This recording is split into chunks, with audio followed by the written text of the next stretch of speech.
The Star and D'Amico Show is brought to you by cheapesttshirts.ca. If you're looking for quality gear without overpaying, check out cheapesttshirts.ca. A huge selection for men, women, and kids. Hoodies, t-shirts, headwear, bags, even towels. Get this. Order today, ship today, delivery tomorrow. Style, value, and speed, all with cheapesttshirts.ca. Brought to you by Cabletel. For reliable alarm systems in Quebec and Eastern Ontario, you can trust Cabletel, servicing the region for more than 20 years. Expert installation and top-tier protection for your home or business. Visit cabletel.com. Email them info@cabletel.com to get secure today. It's Cabletel. Peace of mind you can count on. Brought to you by Morella's. Craving unforgettable steak and fine dining? Morella's Steakhouse on Highway 132, 15 minutes from downtown Montreal, brings you premium cuts, bold flavors, and an atmosphere that's perfect for any night out. From exceptional service to an outstanding wine list, this is where great meals become great memories. Reserve your next night out and go to morellassteakhouse.ca to reserve now. Taste excellence tonight. Brought to you by Little Bear. Looking for the best for your pet? LittleBearOnline.com with online orders. They're also available on Uber Eats. It's a family-owned business in Montreal that's been around for more than 30 years. Chuck, Evie, and their wonderful staff have all your needs taken care of because they care about your pet as much as you do, with the best prices on top brands from around the world. Toys, food, bedding, everything your pet could ever want. LittleBearOnline.com or visit their store on St. Catherine across from Westmount Square. Brought to you by McLean's. Get down to McLean's Pub, 1210 Peel Street in downtown Montreal. It's your go-to spot for great food, cold drinks, and big sports on the big screens. Classic pub food and a lively vibe only steps from all the action. Stop by today at McLean's, 1210 Peel Street. Good times and great company. Welcome to Sunday, everybody. Good to be seen. Good to be heard. Thank you so much for spending some of your Sunday with us here. There's Marco D'Amico with RG Media, and of course at MN D'Amico for all of your latest Habs news. As we say, good morning to Mr. Marco D'Amico. Good morning, sir. Good morning, everybody. Looking forward to talk shop today. After a less than desirable outcome last night, or should I say yesterday afternoon, but it's definitely going to be a good time to talk because there's a lot of hockey going on right now and obviously getting you guys ready for today's game against the Dallas Stars as well. Yeah, coming up at 2 o'clock today, you've got World Junior semifinal action at 8 o'clock tonight. Let's see what Canadiens prospect and future star Michael Hage has up his sleeve. But, you know, I guess you can't seek perfection. You know, you and I here in the aftermath, Marco, of every Montreal Canadiens game, they had gone on such a run. They hadn't been shut out since mid-November. November 13th, I believe, was the last time in which they left at least a point with in a row. And they checked so many boxes. They got a lot of power play opportunities yesterday. They outshot the Blues. They outhit the Blues. They outdrew them in the faceoff circle. But what do you make of what happened and why St. Louis seemingly was on top of not just the Canadiens, but most of the bounces against Jacob Fowler as well yesterday? Yeah, I think both goalies were excellent yesterday. So yes, we can, when the Canadiens were pushing, Jordan Binnington absolutely shut the door. But I also think you need to look at the way that the St. Louis Blues play versus the way the Montreal Canadiens play their defense. And this is a theme when it comes to the Canadiens when they play like more aggressive, bigger teams. The way that St. Louis plays the defensive, like the slot, they all collapse on their goalie. So it's impossible to get a shot through.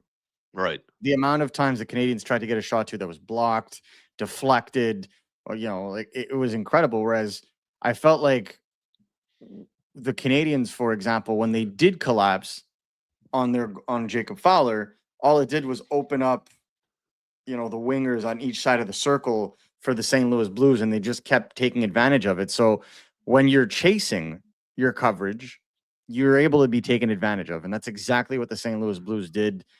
They were first on pucks. They were quicker on the cycle game. The Canadiens, again, just trying to play that man-to-man defense. Did the St. Louis Blues play man-to-man defense last night? Mm-hmm. They did not. They absolutely did not. They played zone defense. And I think, when you look at the way that they're built, zone defense makes sense. because all you're doing is keeping guys to the outside. Well, when you're playing man-to-man defense, what happens? One guy gets exposed because he's not covering his guy properly. Another player comes to overcompensate, opens up the ice for a third player, odd man situation in the offensive zone, goal. That's or requiring a ridiculously timely save from the goalie that was playing. Like Jacob Fowler, to me, like I know the stats won't necessarily show that he had a fantastic game, but I thought he had a fantastic game. Only reason it was close at all, in my honest opinion.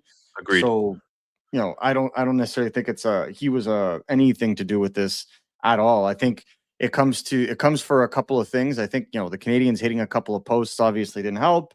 Jordan Binnington playing the way he did obviously didn't help. But the biggest issue, again, with the Canadiens is getting to the high danger areas, is getting into the soft ice to be able to make that play. And this is the main reason why, when people, are talking about going out and trying to trade for certain players, I don't think Jordan Kyrou is going to do it for the Montreal Canadiens. I don't think an Elias Pettersson is going to do it for the Montreal Canadiens. They're going to need a guy that is going to go in and cause havoc, because right now they're way too periphery. And to me, it comes, even if the game was a coin toss in terms of the way that they played, I felt like the Canadiens only teetered the game into their favor into the third period. Before that, it was a perfect trap game by the St. Louis Blues. There was nothing they could do about it in that time because they refused to go to the high danger areas. It was, that point I think is well expressed. I mean, it was frustrating at times, right? I could imagine the passionate Hab fan watching that game yesterday afternoon, maybe taking time away from maybe going outside and doing something. So, I want to watch this team. I want to watch them run up their point streak to 8 games.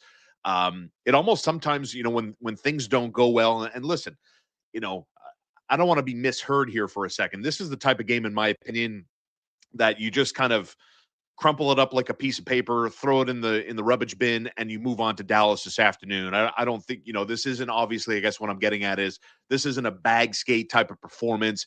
It was one game. It doesn't take away from how outstanding I think the team has looked throughout the course of 6 of these 7 games on this road trip, right? And look, credit to St. Louis, credit to Jordan Binnington. You're not wrong, but every now and again, Marco, this team like falls into this tendency, and when I look at them, it's like they're trying to play like an all-star team. They're trying to make the nice pass, the dipsy doodle, the extra pass to throw it into an empty net.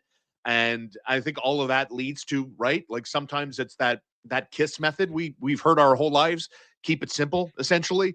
Get to the net, get a garbage goal. Like they don't have the I don't know, how should I put it? Like the John LeClaire guy, right? Like they don't have that guy that could just park his keister at the lip of the crease and then wait for rebounds and, out muscle the defender in order to jump on a loose puck. Yes, they absolutely do.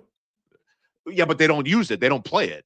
Well, there it is. And that's the point, right? I mean, this goes into our next discussion is I'm so tired of the Canadiens 5-on-3 strategy. Yeah. You cannot tell me at this moment right now, and this is no disrespect to Noah Dobson, absolutely none. You cannot tell me at this point in time, when you have a man advantage of any sort, that Lane Hudson doesn't belong at the point. I'm sorry, I'm tired of it because they're not utilizing Dobson's shot, and the way they play their power plays right now, the Canadiens and many in the league, mind you, I invite you to go and watch other teams in the NHL that do this. But any team that's now trying to play the diamond formation, they're trying to do the extra pass because they would rather have a surefire high danger chance than try to take like a one-time slapper. And we're seeing this more and more. And so I think we saw it on 4 or 5 occasions last night where they were trying to make the extra pass. It's something that's become chronic for them. And I have no problem with them doing that. And, it's the main reason why the Canadiens play so low or so high in the offensive zone when they're on the power play. That's why Suzuki or Caulfield sometimes find themselves behind the net, is because that's becoming a trend in the NHL, trying to get the goalie to look over the shoulder and get him distracted. That's one thing. But for that kind of strategy to be effective, you need a guy in the slot. You need a guy there for the shot, and then you need another guy that's not too far for the rebound. And so the problem is when you play so wide in periphery, and like this is a comment I make, when it comes to Yuri Slafkovsky, Ivan Demidov, same concept, way too periphery. Slafkovsky has found success in being in the slot and scoring. We've seen it in the past, but on 5-on-3s, there's absolutely zero excuse to make 16 passes to try and score a goal. Mm-hmm. Right? Yeah. Like, look at how Nick Suzuki scored that overtime goal on a 4-on-3 against Tampa Bay. Or was it Florida? Sorry, Florida. Florida, yeah. Look at how he scored that goal. And again, I bring it back to Lane Hudson, but just creating the passing lane and getting yourself open and going to the net. That's how you score. So what did you do? What do? They do the extra pass, the extra cross-ice pass. A team like St. Louis, it's a very, very experienced defense. What did they do? They just collapsed on the slot. They blocked all the passing lanes. So basically, the Canadiens were just turning the puck around from circle to point to circle to point, from circle to point, back the net, circle. Like, they just kept circling. Nothing went to the front of the net because they were just hoping to open up a passing lane. Well, the easiest way to open up a passing lane is to have somebody in the slot as an option for a quick pass, a quick slot pass. And that's something that they don't do. And that's actually something that the St. Louis Blues do very well on their power play. Yeah, we saw some teams, especially Carolina too, right? And then one thing that I think was noticeable. Look, I mean, you can make excuses, you can make reasons. It was a bad game, like I said already. It's a throwaway game for me. Let's see what they bring to the table against Dallas, a team that has lost 4 in a row. The Dallas Stars, the rare struggle portion of the Stars schedule. They've lost back-to-back at home as they host the Canadiens at 2:00 today. And again, what was evident, perhaps a victim of the schedule. No, it's not going to be easy. Playing in St. Louis and then traveling and playing the very next day in a different state against a completely different team, obviously. And contrast to what we saw against the Florida teams and certainly Carolina, right? Like, the Canadiens didn't seem to me to have the jump as they did in the previous games of this road trip. So what are you going to do about it? Well, let's find out. Let's see what happens. Well, you disagree? I mean, they did not have the same jump, the same level of energy, right? I mean, it was constant for a team that is like top 5 scoring team in the National Hockey League. The Canadiens, at the halfway point here, they score goals. But when you're not playing the way they have played, I mean, that's the kind of result, right? I mean, yeah, it's only the second time they get shut out this season, so it's not it's like it's not the end of the world. Obviously, but not by any stretch. No one's saying that. It obviously sucks, the day after, because you have nothing to really sink your teeth into. But I think, with the Canadiens, you mentioned the jump in their step they had against on this road trip. Yeah. Outside of the Carolina game, I thought they've come out flat in every game. It's miraculous third period comebacks that have saved their keisters. No doubt, yeah. Right? And it was almost the same thing against Carolina, where a late second period push put them back in the driver's seat. So to me, again, like, it speaks more to the effort level, the consistency of that effort level. And, to me, like, I think they have good things going, but there's going to be inconsistencies when it comes to how things are being played out. And when you play a team as mature as the St. Louis Blues are defensively, it's hard to get to that soft ice, right? It's very hard to get to that soft ice. And when, Tampa and Florida missing some key players on that team as well. So the Canadiens were able to kind of take advantage of that.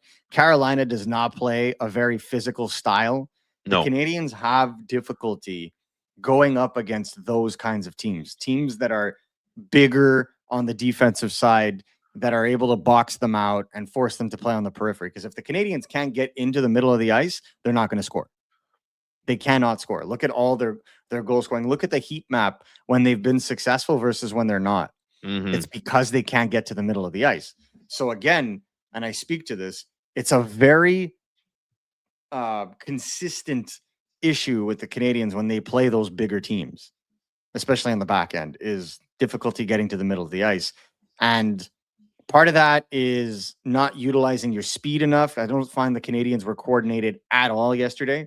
If they would have been as coordinated on the rush as we've seen them, for example, against a team like Boston before the break, this would have been a different game. But they didn't utilize St. Louis's lack of foot speed on the back end to their advantage. And part of that was the execution. And when you don't have execution, it's harder to compensate with speed to try and open up passing lanes and open up ice for yourself.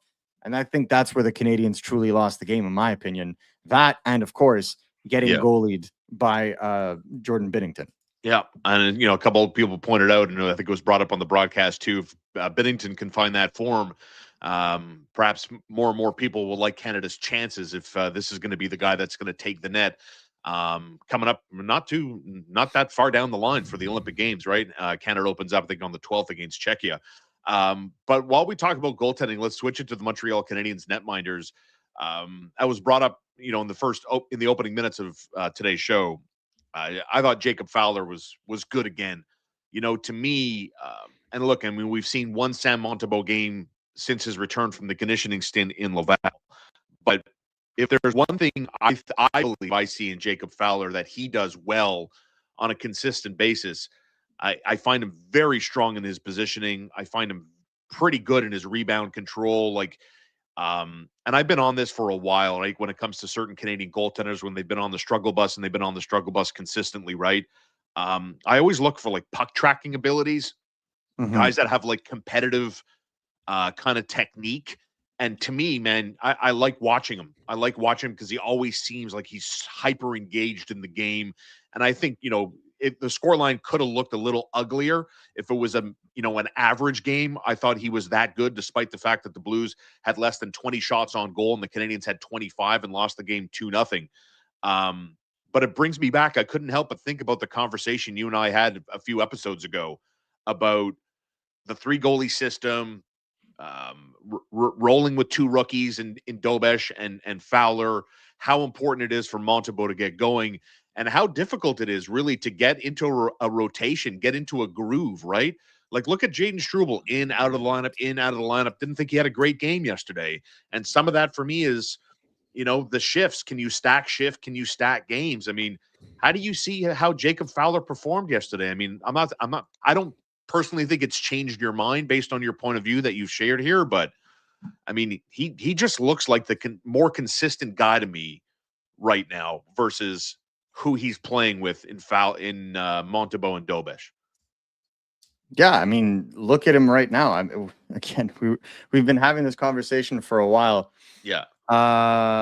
When it comes to Jacob Fowler's ability to be a strong goaltender, and obviously the puck tracking, the technique is on point, I give it to him, absolutely. But are you doing him any favors whatsoever in putting him out, every third game? I don't think so. Yeah. I don't think so. And I think, eventually you're going to have no choice but to send someone down. And I think you'd be sending a significant message if it's not Jacob Fowler. Yeah. And I know a lot of people are going to be like, oh, but he's good. If the Canadiens play the way they did yesterday in front of any of the goalies that they have, they're not going to win a game. So a lot of this starts with, what he can do. And especially with the AHL, right? The NHL break is coming as of February 4th. So exactly a month from today. Yeah. He's gonna be down in Laval by then, no doubt about it. And I wouldn't be surprised if he's there, probably sometime around early to mid-January, just because at a certain point in time, the Canadiens are gonna have to figure out what they have with their other goaltenders and make long-lasting decisions on that. And that's where I think they're at. And we've talked about this, from what I've heard with the Montreal Canadiens is they want to test Fowler. They want to give him games. They don't want to leave him on the sidelines too long. But you look at today, who do you go to today? Montembeault or Dobeš? I think you go to Monty. I think so too. Both goalies won, but I think Montembeault is the one that looked more comfortable, right? And I think you have to make a choice from that point on. I think eventually what's going to end up happening is the Canadiens are going to have to make a choice between Montembeault and Dobeš as to who is going to be the 1A, 1B with Jacob Fowler. I think that's coming. Yeah. But I think my 2 cents. My 2 cents. When it comes to Montembeault, the idea of having a veteran backup in case that Jacob Fowler ever does take over the full-time start for the net is far more valuable in my opinion. I still think Jacob Dobeš is an NHL goaltender all day, every day. Yeah. But I think it'll offer the Canadians maybe some flexibility to utilize one of them in a trade. And I think if they had to make a call today, Dobeš would be the one that would be moved in favor of bringing in Fowler to play with Montembeault 1-2. That's the way I see it moving forward. Yeah, I don't really have a strong disagreement with that take. I really don't. And that's why, again, I'll go back to it, circle back. I think if this is a Monty game tonight, this afternoon at 2:00, I think it's a huge game, obviously, for the Canadians pushback to see what happens, how they adjust. And look, I mean, when I was looking at the Dallas schedule, and I don't know, like, when you look at a game like yesterday, St. Louis, below the Canadians in the standings, I'm not so sure I'd buy the narrative that they played down to the level of the opposition, that St. Louis is so far below them that they look past the St. Louis Blues. No. Dallas Stars lost to Chicago and they lost to Buffalo. So I don't know the angle that play the Dallas looks to Montreal. I mean, they lost 4 in a row. They're going to be hungry for a win, and I'm sure they're going to watch the game tape of how St. Louis handled them yesterday and try to, put a carbon copy of that performance their home fans this afternoon, right? I don't know that they have I don't know that they have the same players though. Like, Right. I think Miro Heiskanen can definitely play that kind of a game. SL Lindell, yes. I just don't know if the rest of their defensive core can. That's one of the main reasons why they're looking for a right shot defenseman are the Dallas Stars on the trade market, because they want to be able to play that style. It's one of the things that they've been lacking in the playoffs, right? So I think Dallas is a team that's beatable. And the Montreal Canadiens are kind of the weird team that play better on the second game of a back-to-back for some reason. Mm-hmm. So we'll see what happens. I am fully expecting Martin St. Louis to have cracked out the whip after last night's game. Getting shut out like that, you're going to come in. They're going to come in hot. My honest opinion. The question is simply, will they consistently play that Yes. hot, aggressive style? And I think that's the thing, is that when the Canadians play that aggressive style, when the Canadians are on it, they're a difficult team to contain. Yes. And that's where I think the consistency aspect comes into it, right? And they're passably good down the middle, but they don't have any true play drivers outside of Nick Suzuki down the middle right now. So that also impacts them against teams that are deep down the middle. You look at St. Louis, right? Having Braden Shen, having Robert Thomas, and then having the luxury of Dalibor Dvorsky on your third line. That's a much better situation right now than what the Canadians are currently icing. Mm-hmm. And I feel like, that kind of gets exposed in those kinds of games. Well, Dallas is missing some firepower, but they have some very good depth down the middle as well. So it's going to be interesting to see how the Canadians match up against them, but it's all going to come down to effort, in my opinion. If they're able to use their speed against Dallas, they have a chance of winning this, but they have to come out guns a-blazing right at the beginning. Montreal still sits third in the division. They're on 50 points. Detroit's on 52. The Red Wings have lost back-to-back. The Lightning aren't losing these days. They lead the division with 53 points now after having won 7 consecutive games. And the wild card remains in flux with Washington and Pittsburgh neck and neck. The Penguins are heating up again. So is Sidney Crosby. This guy is having an incredible season for the Penguins. They've won 4 in a row. The Buffalo Sabres are now 9-1, and they're just 1 point out of the second and 2 points out of the first wild card spot in the Eastern Conference. So the extreme parity reigns supreme. I want to talk more about goaltending for a second. We talk so much about trades and wants and needs of the Montreal Canadiens. We don't often hear or read about the goaltending market. Can you speak on that for a second? When you brought up the fact, and again, I wish I had a disagreement, so we can get into it a little bit on the backup. I also, again, believe in the high importance of an experienced backup, especially when you're dealing with a Dobeš, and more specifically, the higher ceiling in a guy like Jacob Fowler. I strongly believe in the Jake Allen type of influence, right? I think it's very important. But what about that goalie market, that if the Canadiens are so inclined and they, the meetings of the minds get together and they're like, okay, maybe we can move Dobish. I mean, in your opinion, what's that market look like today? I mean, there's a few, but again, those teams have to be out of a playoff spot in order to be able to kind of sell those players, right? Yeah.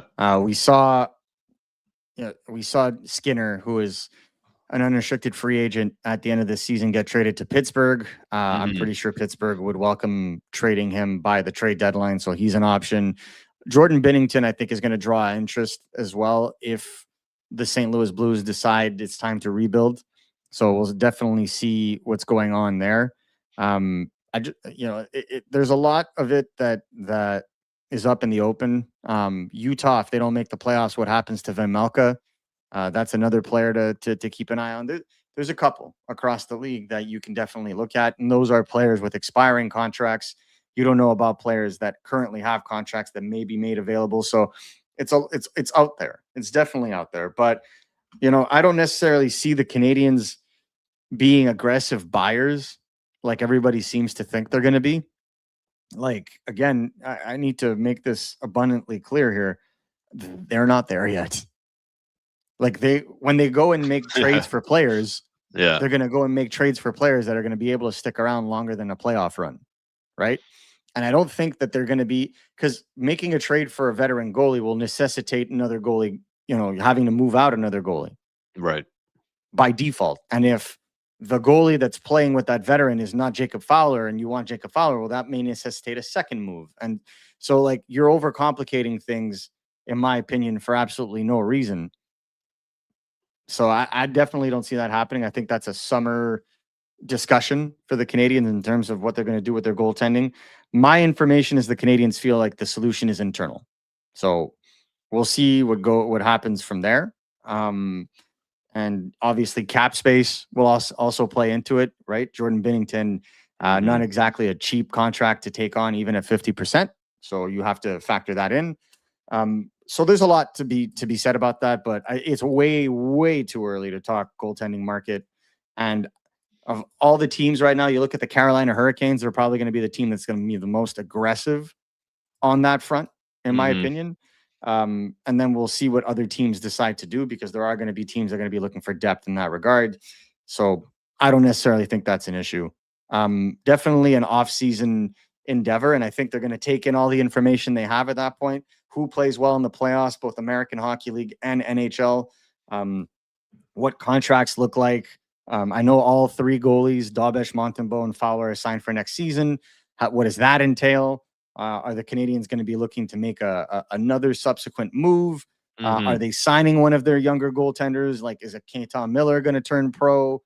To be the number one in Laval, and then you move up Jacob Fowler to the NHL. Like, there's a lot that goes into it.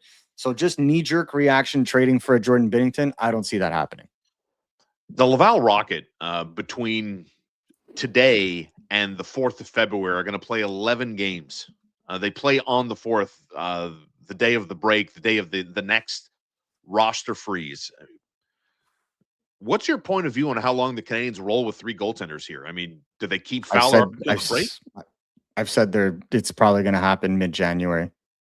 I wouldn't be surprised if they came back from this road trip.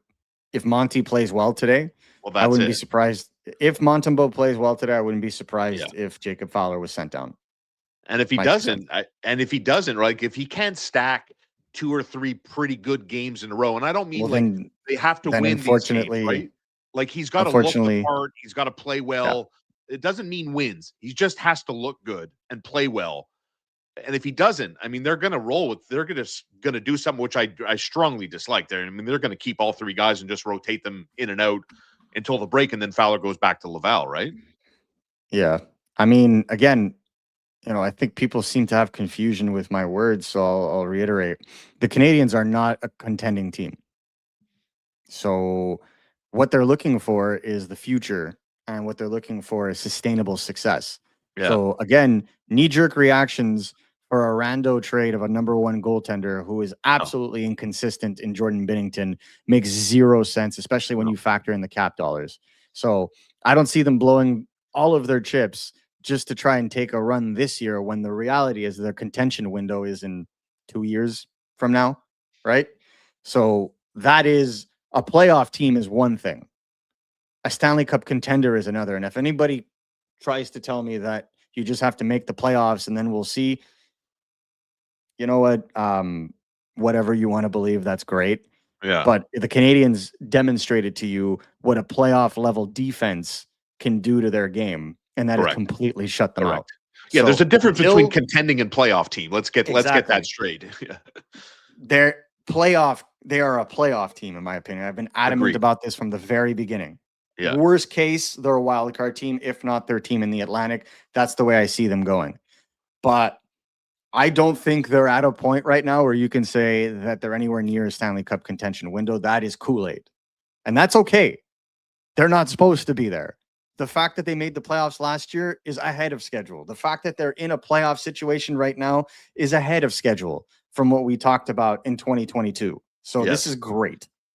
What you want to do is consistently build up your assets so that when a time does come to make a substantial move, you're ready.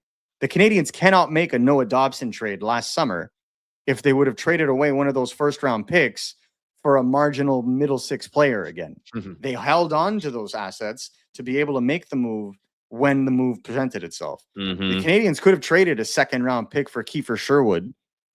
Could have probably, no problem, but then wouldn't have had that second round pick. They had two, but I think they wanted to keep one. They obviously want to keep drafting players or else you wind up being, the Toronto Maple Leafs. But you keep that pick so that you could afford yourself a trade like a Phil Deneau who becomes available. Because Phil Deneau, even next year, if you have to trade him, probably gets you back a second round pick. So it's an in and out kind of value. That's what the Canadiens are looking for. They're not in a position right now where they're making decisions based on just today.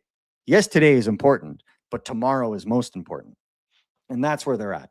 Making knee-jerk reactions for today is a recipe for disaster. It's what Gainey did. It's what Bergevin did. And that's the reason why all of their cores sunk, is because they didn't have the vision. On one end, Bergevin didn't know when to trade a first-round pick, didn't know when to make the big move. And when he made the big move, it was a knee-jerk move. And then on the flip side, Bob Gainey was the other way around, made the knee-jerk move more often than not in the form of impulse. And, we saw with the Tanguay trade. I don't know what that was about. We saw it with, him not wanting to move Sheldon Surrey at the end of the season because there was a chance they could make the playoffs. The package they could have gotten from the Anaheim Ducks in 2007 would have been monstrous. Mm-hmm. So again, you have to think long-term. You have to think, where is this team going? And so this is why I say with Jacob Fowler and with all the talks about this, no, Marc Bergevin did not get the Montreal Canadiens to the finals. Carey Price got the Canadiens to the finals. Please. And please. And I would even go further to the all-Canadian division help get the Canadiens to the finals there too.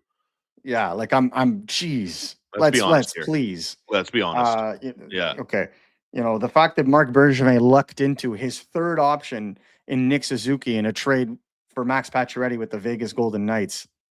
Like, I want to give the man credit. Like, okay, he made some good trades, absolutely. And I thought he was very good at being able to get the small value trade wins.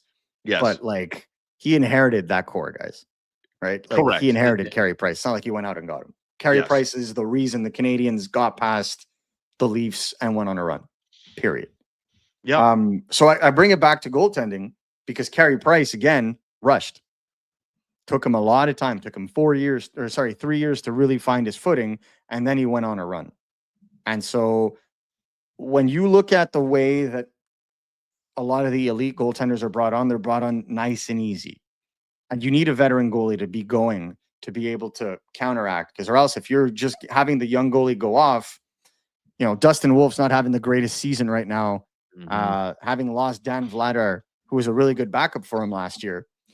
It speaks volumes. So to me, patience. They're not there yet. So there's going to be no knee-jerk reactions. If there's a situation like with Deneau where the LA Kings were caught, needed to trade him by the trade freeze, and you're able to take advantage of that, great. But the Canadiens aren't going to be making panic moves based on one shutout or based on a playoff run, that they are more likely able to win out and make the playoffs without any additional help. Their issue is going to be getting all the injured players back.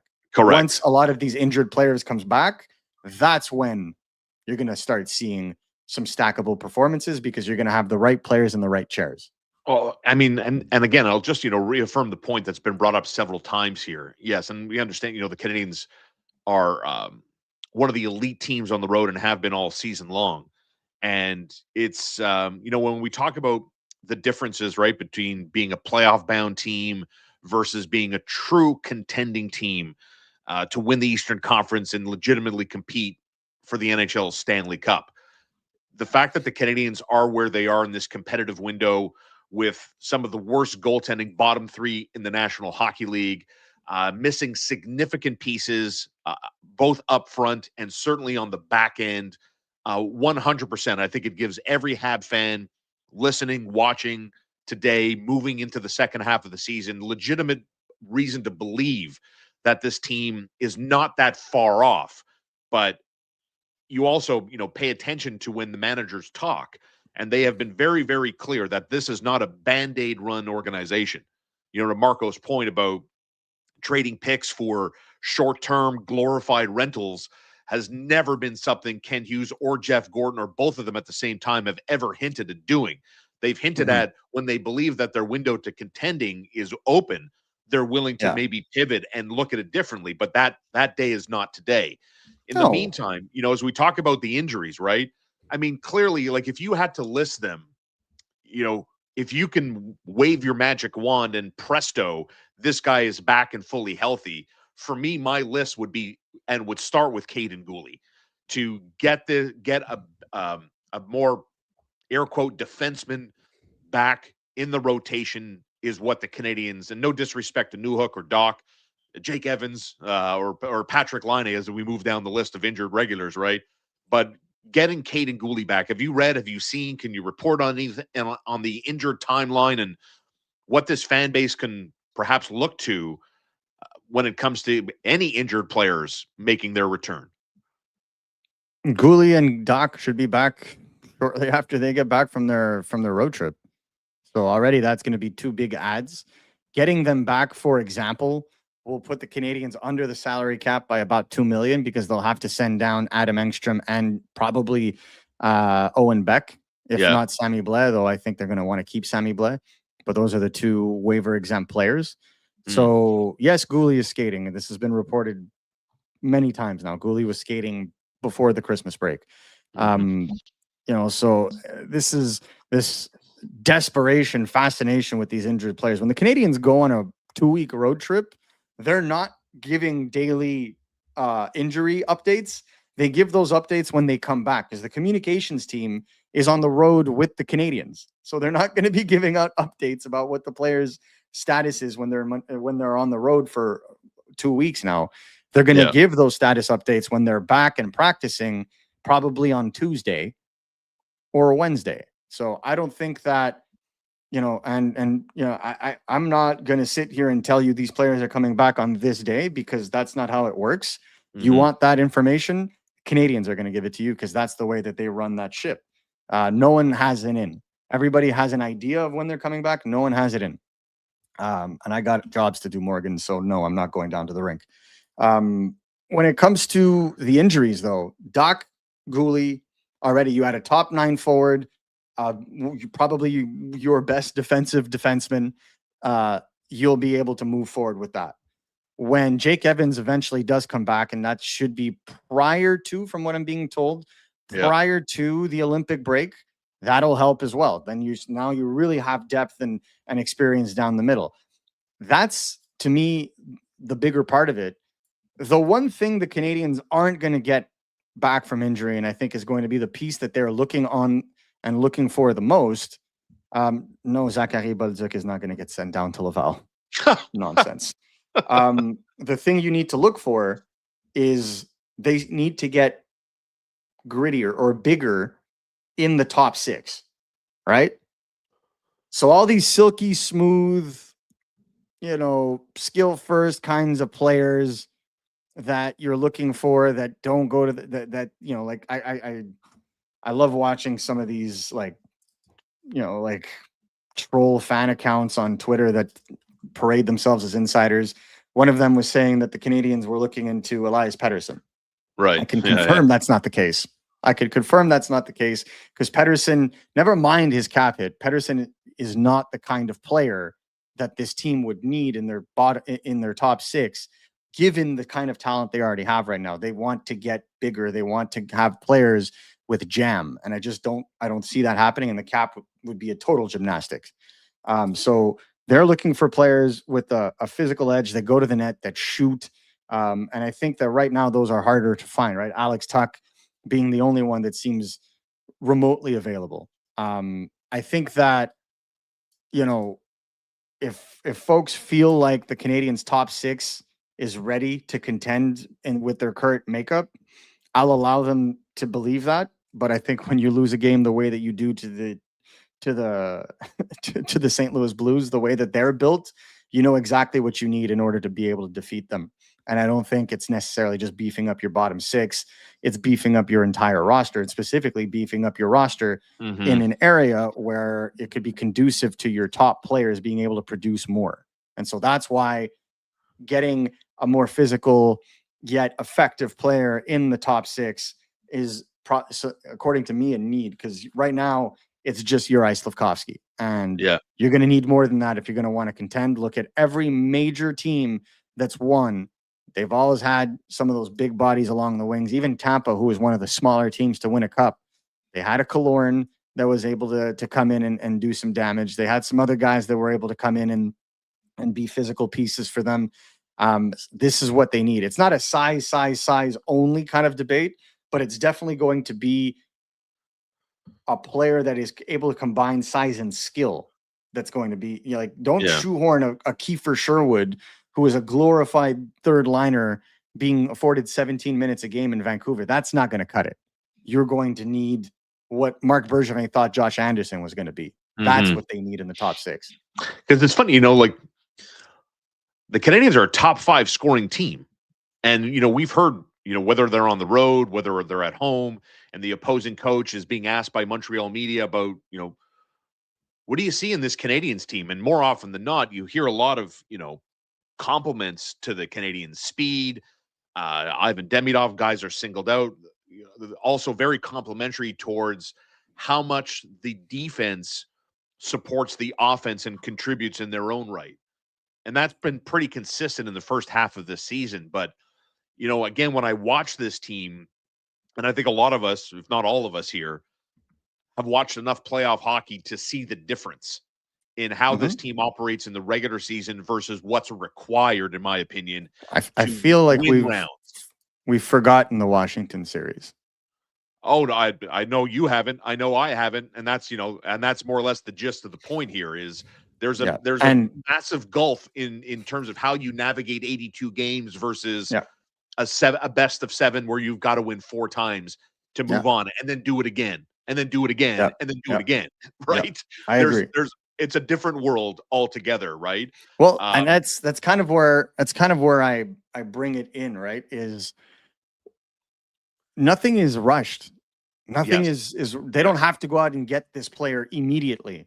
But as they continue to build out, as they continue to develop, I think it's very evident what they're missing, right? And I think that's a good discussion to have, because then it allows the Canadians to zero in on that kind of player. I don't think a Delorier or a Mathieu Olivier is going to be the player that's going to change everything for the Montreal Canadiens. A player that plays 10 minutes a game is not the game changer. No. You want the physical presence that plays 16 to 18 minutes a game that's going to be a warrior in the playoffs. There's a difference between being a warrior in the playoffs in the sense of being a hit machine, but you want, ideally, you know, a right shot Slafkovsky is basically the best way I could describe it, but with a little bit of an edge. And so that's the way I see it. Obviously, we're going to talk about, you know, the Canadians are also going to keep an eye on the 2C. And if they could do 2 birds, 1 stone, and that physical player is also the 2C, that's fantastic. But there is no rush. And I think that's what I've been saying since the very beginning, is like, the Canadians will look, but they will be able and willing to pounce when they need to, when that kind of a player becomes available, the exact same way they did with Dobson. And again, same thing, right? Like we could talk about, the future of this team in a contending window, and Habs Nation can look forward to the guys on the come up. Whether it's Fowler on an everyday kind of thing, David Reinbacher on the defensive side, playing on the right side.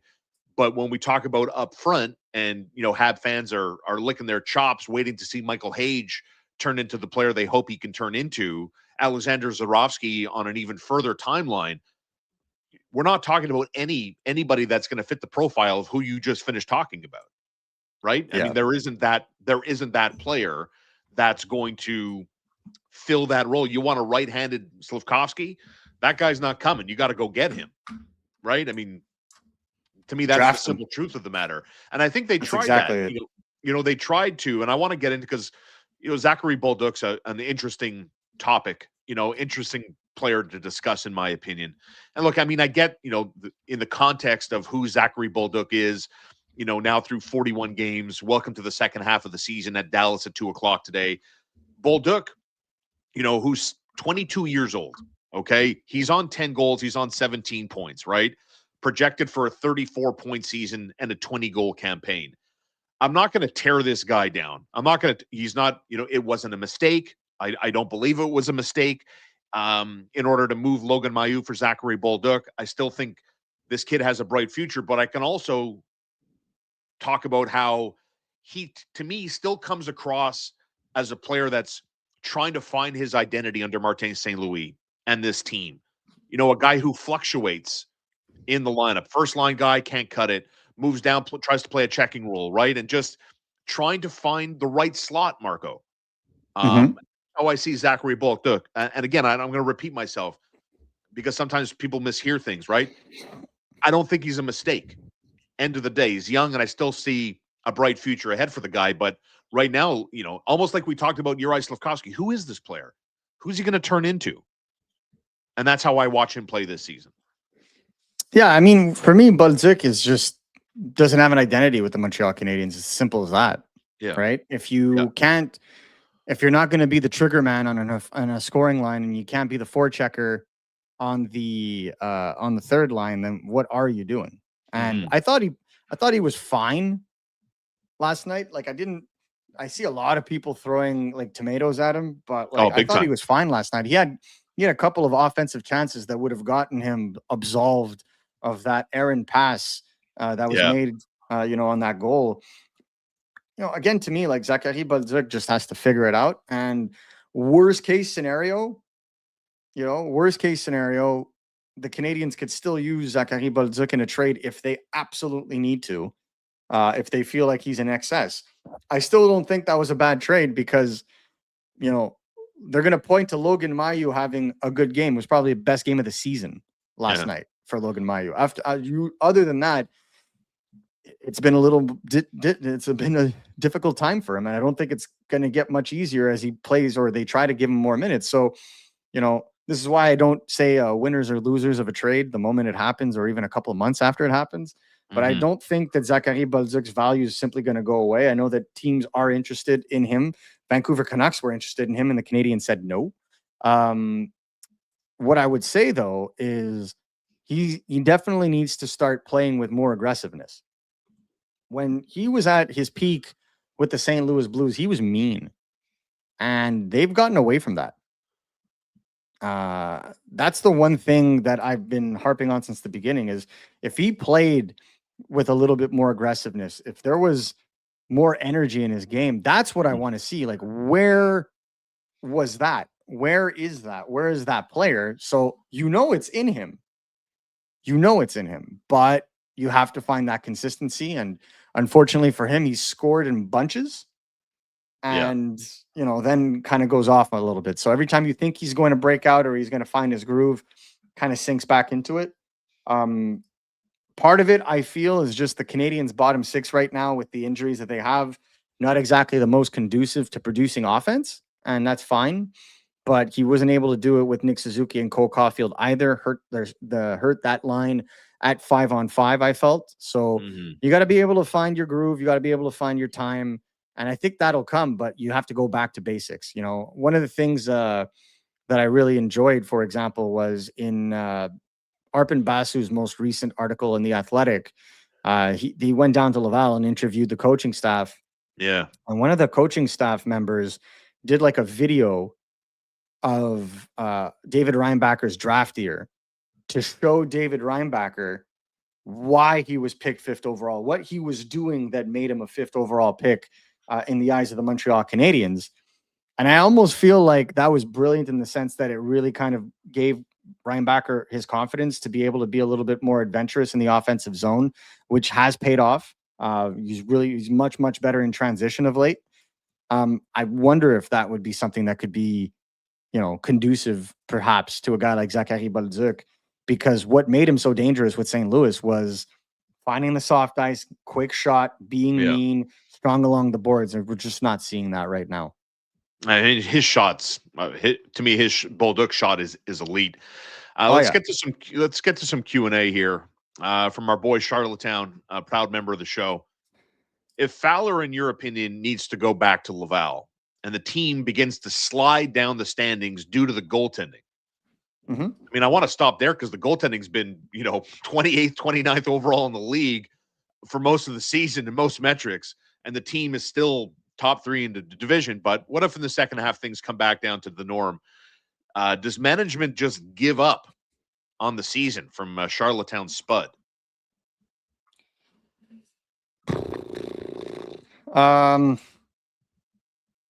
Canadians went into the Four Nations last year, I think, losing 6 in a row. And I didn't throw the towel on the season. No. And they were not in a playoff spot by any means after that 6-0. So if you think that this team, I was about to say, if you think this team gives up, especially with the parity in the Eastern Conference right now, I don't know that you know this team well. My take, right? Like, it's give up on the season is, I can't wait to see what the Canadians look like when they come back from the Four Nations break. Do you know how energized and pissed off Demidov and Hudson are going to be? And Caulfield? Like, this is where I know everyone's ego is stroked in the sense that you want to see the most amount of Canadian players playing in the Olympics. But this is where only having 4 players in the Olympics is probably going to benefit the Canadians greatly, is what they look like after the Four Nations, after the Olympics. And mind you, is one player that will continue to be playing during that time is Jacob Fowler in the American Hockey League. So if their players are not there and they don't want to, if their goalies aren't playing to the level that they want in the month of January, and they don't feel like they need to go out and make a trade, then they can simply just call back Fowler. Because, and again, I stress this, the Canadians will have tons of cap space come March. And after the trade deadline, you can have as many players on your roster as long as you don't go over the salary cap. So at that point, if the Canadians need to call up Fowler, no problem. But if you want a cap space to be able to make moves and you want to start accruing cap space now for the March trade deadline, and you want to give Fowler the most amount of minutes, it's easy to, it's the most logical decision to send him down. If the Canadians lose an extra game, how many games have they won despite bad goaltending? Sure. Think about that. Carolina, case in point. Yeah. If the Canadians can score 3 or more goals, they can win. So again, continue to say this idea that sending down Fowler is throwing a towel on the season. No. And if, in fact, I'd say it's more of a challenge against the players that are currently playing on this team. It's like, hey, he's got to go down because it's best for his development and it's best for what we're trying to do in terms of giving us the most amount of space to be able to go and get extra pieces. If that's the way you want to run it, I think the players are going to understand. And it's a challenge to those players, like they played in front of Montembeault in Florida, for example. That was a challenge to the players. Play well in front of them. Yeah. They're going to need more of that commitment that Martin St. Louis is talking about, because it doesn't matter who's in nets. If they play the way they played yesterday, they're going to lose them all. It's as simple as that.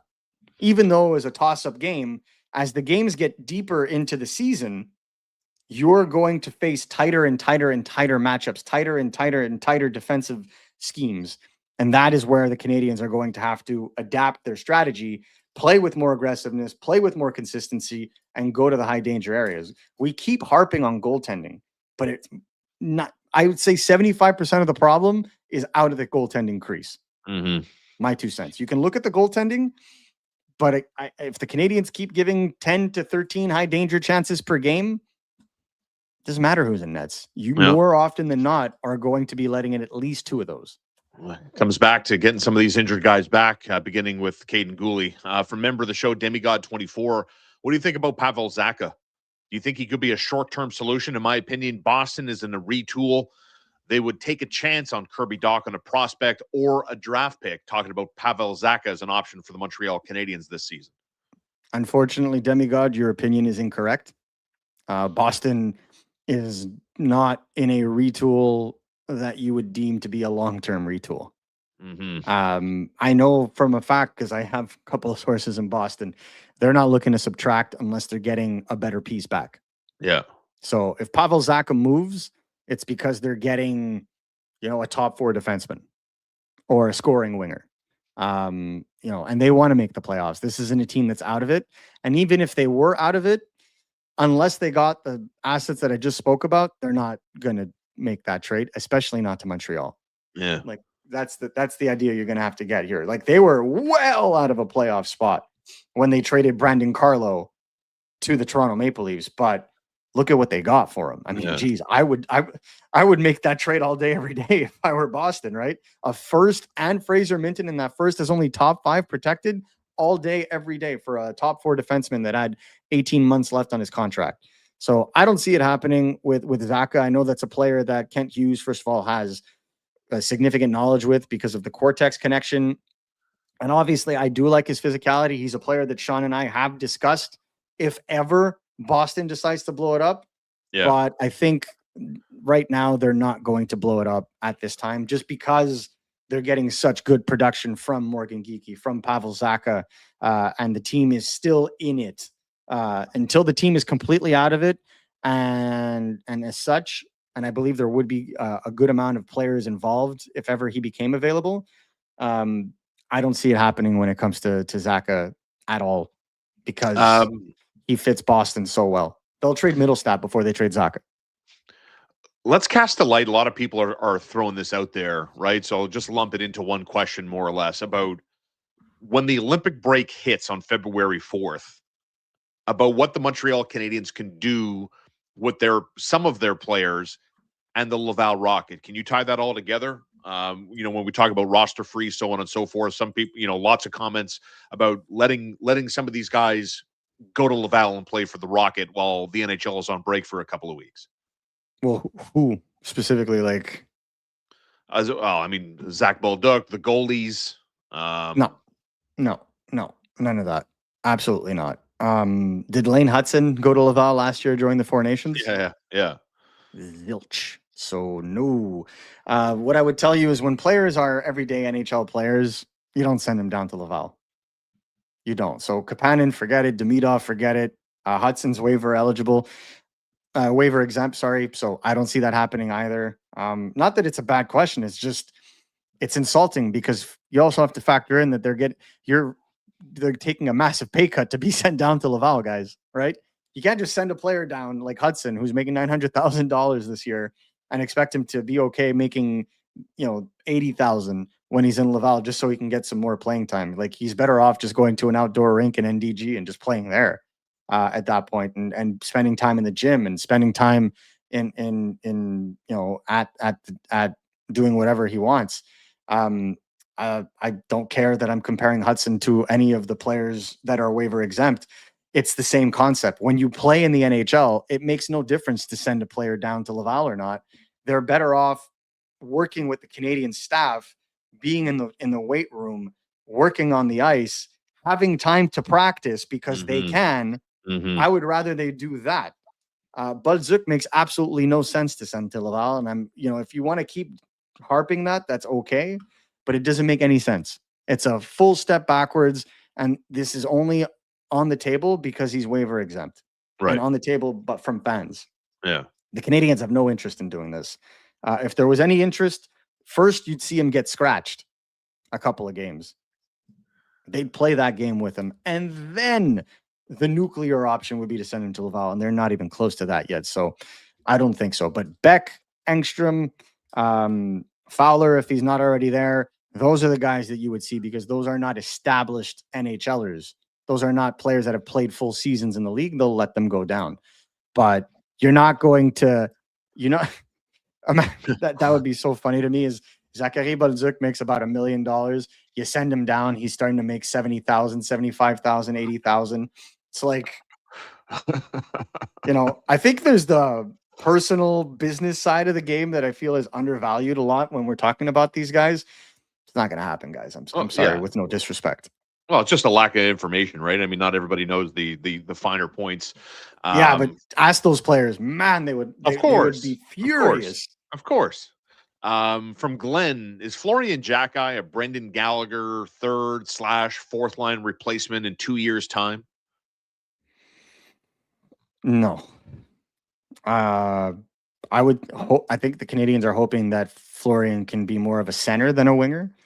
And I think that he would be less of an offensive player than Brent. Like, are we comparing Brendan Gallagher today? If so, I think he's more of a Josh Anderson replacement than he is a Brendan Gallagher replacement. My 2 cents, because he would be playing on special teams. He's that big physical presence that they're going to want. I think he's more of that. I think if you're looking for a guy that's eventually going to replace a Brendan Gallagher, we'll see what ends up happening with him. But, one of the guys I liked was Vincent Zrohr. He's not having the best season this year in Switzerland right now. So we'll see exactly what happens. But he's a guy to watch for. One guy that really impressed me at the World Junior Championships because of his two-way acumen is LJ Mooney. And it's not because they're both the same height, but LJ Mooney is basically Brendan Gallagher with speed, and that's dangerous. So I'd be very interested to see what his future is, because his two-way game has evolved so much that having that kind of two-way ability with his speed and skill on your bottom six, as long as you surround him with big players, that could be very interesting. Because, if you could have 5'10", I know he's probably listed 5'11", but you can have 5'10" Blake Coleman on a Stanley Cup winning bottom six in Tampa Bay. If LJ Mooney develops properly, you could have him on your third line as well, if you surround him properly. I mean, Brendan Gallagher's this is a two-time 30-goal scorer here, Yeah, but 2-time 30. Like, again, this is like people talking about Oliver Kapanen as a 2C. It's who you play with. It's the line you play with. Sometimes you catch fire with great chemistry, and the chemistry you had with Phil Deneau and Thomas Tatar was exceptional. And that led to all of them having career years with each other. Well, that's the same thing that's happening right now with Demidov, Slavkovsky, and Kapanen. The chemistry is just so good that it makes you think that they're more than what they actually are sometimes. And so some players are pulling the bus, and some players are I wouldn't say taking advantage, but I would say benefiting greatly from that chemistry. So I think when it comes to Mooney, I don't think he's close. I don't think he's playing in the NHL in the next year or so. But I think that when he's 22, this is a player that's going to be getting regular NHL shifts, in my opinion, be it with Montreal or other, because I think he can play multiple roles in the NHL. And for those that are just harping on hockey DB stats or his size, watch him. Yeah. Watch him play. Then come at me with an opinion, because he does not play like he's 5'8". Watching the Montreal Canadiens at 2:00 this afternoon, wrapping up the 7-game road trip with a matchup with the Dallas Stars. Dallas losing 4 in a row overall. They've lost their last 2 at home, losing to teams like Chicago and the Buffalo Sabres. Buffalo, of course, beat Dallas, but then loses to Columbus, ending their 10-game winning streak. Final thoughts on what to look forward to this afternoon at 2 with Montreal and Dallas. Both Marco and I think this is a Sam Montembeault game today. Yep. Hasn't been announced yet, so we'll definitely see. I'm also hoping that Adam Engstrom draws in against Dallas. And Struble goes out again. Exactly. Yeah. I do not like Struble Jacky as a pairing. I really, really don't. I agree. I haven't liked Struble's game overall. I don't know if he's hurt or if it's a thing of, just in and out of the lineup, a combination of the two. I'm not sure. I think that when it comes to the way that he plays, Arbor Jacki has leapfrogged Jaden Struble, Yeah. even in the eyes of Martin St. Louis. So the way that I see him playing, I think he's more apt right now to being a everyday NHL defenseman. I thought he was very physical against the St. Louis Blues. They had, I thought that was great in terms of being able to be overall strong in that sense. And to me, I think Adam Engstrom, first of all, is bigger than Jaden Struble already. Jaden Struble thicker, yes, but Adam Engstrom is the bigger player that can be more physical. So I don't think that that's necessarily an issue. I don't think that the combination of Engstrom Arbor ever hurt the team. Yeah. I think that the combination of Arbor and Struble has definitely hurt the team. Yeah. And then I do have another question in the chat here from I'm not even going to bother saying the whole name, but alluding to not wanting to send players down to Laval, mentioning the fact that the Canadiens once sent down a $5 million defenseman to Laval. That was Carl Alzner, Sean Starr's clone. My boy. I'll remind you, ladies and gentlemen, that one-way contracts are paid the same salary in the American Hockey League as they are in the NHL. That's why it's a reward that AHLers get those type of contracts, right? Correct. Yeah. Entry-level contracts, which yes. Bolduc, Demidov, Kapanen, Lane Hudson are still on, have two-way. So it means you're earning a specific salary in the NHL and a specific salary in the AHL. And so, again, that is one of the main reasons why when a young player makes the NHL and is an everyday NHL player, they don't normally get sent down because it would be a massive pay cut for them. And it does rub the players the wrong way. So unless they're just, unless this is a player, for example, like Owen Beck or Adam Engstrom that started the year in Laval and then was called up, you're not going to necessarily see that. So I just wanted to bring a little bit more precision to that point. Oh, sorry. I was just distracted there. I was looking at a photo of Carl Alzner. Oh, just so well, it's actually, we need to put up a picture of Sean Starr and co-host Connor McKenna next to each other because it's literally just Sean Starr and McKenna. No, it's actually Carl Alzner and Josh Georges next to each other. I invite everybody to go and look at this. It is absolutely insane that no one has brought this up on a regular basis. I love it. All right, brother.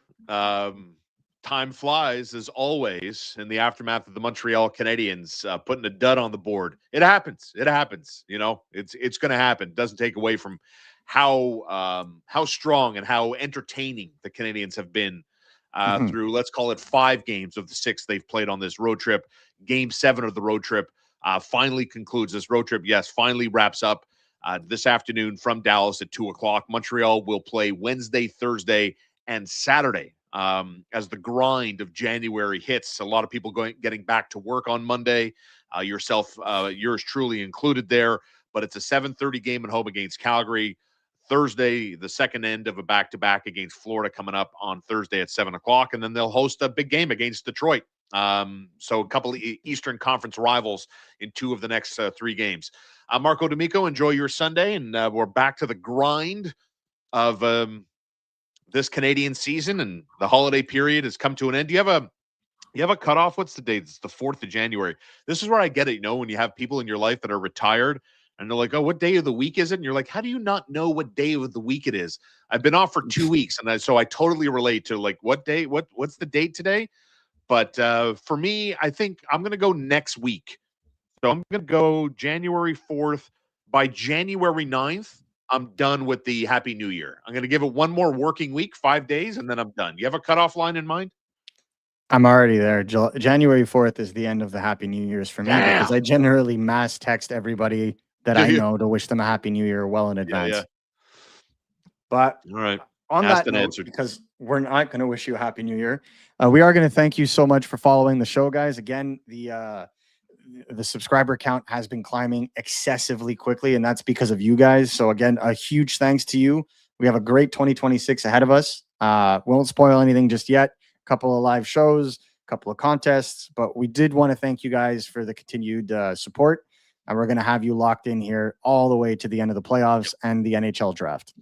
Fantastic. Happy Sunday, everybody, and we'll see you tomorrow at noontime. Come spend your lunch with us after the Canadiens and Dallas Stars meet up at 2 o'clock this afternoon. Enjoy your Sunday, everybody. Enjoy some football and enjoy some family. Eat well, and we'll see you tomorrow at lunchtime. Have a good one, everyone.